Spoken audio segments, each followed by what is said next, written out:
ফেডারেশনের কার্যকরী কমিটির থেকে পদত্যাগ করলেন বিজয় বালি। তিনি শুধুই কার্যকরী কমিটির সদস্য ছিলেন না, একই সঙ্গে ফেডারেশনের কম্পিটিশন কমিটির চেয়ারপারসনও ছিলেন। সেই দায়িত্ব থেকেও পদত্যাগ করেছেন। তিনি দীর্ঘ পদত্যাগপত্র পাঠিয়েছেন সভাপতি কল্যাণ চৌবের কাছে।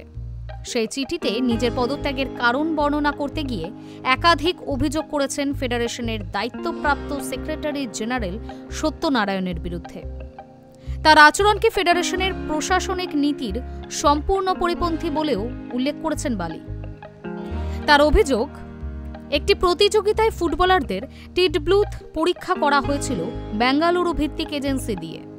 সেই সংস্থা নিয়ে গত বছর বার্ষিক সাধারণ সভায় বেশ কয়েকজন সদস্য উদ্বেগ প্রকাশ করেছিলেন। তার দাবি, একটি বয়সভিত্তিক প্রতিযোগিতায় দুই ফুটবলারের বেশি বয়স থাকলেও সত্য তাদের খেলতে অনুমতি দিয়েছিলেন কম্পিটিশন কমিটির চেয়ারম্যান সহ কার্যকরী কমিটির কোনো সদস্যের সঙ্গে আলোচনা না করেই।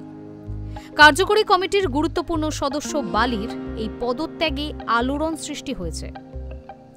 এমনিতেই এই মুহূর্তে চূড়ান্ত ডামাডোলে ভারতীয় ফুটবল। আইএসএল এর ভবিষ্যৎ কি?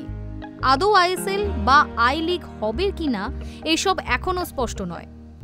ফেডারেশনের এই কমিটি সুপ্রিম কোর্টের নির্দেশে কাজ চালানোর অধিকার পেলেও একই সঙ্গে কর্তারা রাজ্য সংস্থা এবং ফেডারেশনের পদে থাকতে পারবেন কিনা সেটা সুপ্রিম কোর্টে বিচারাধীন।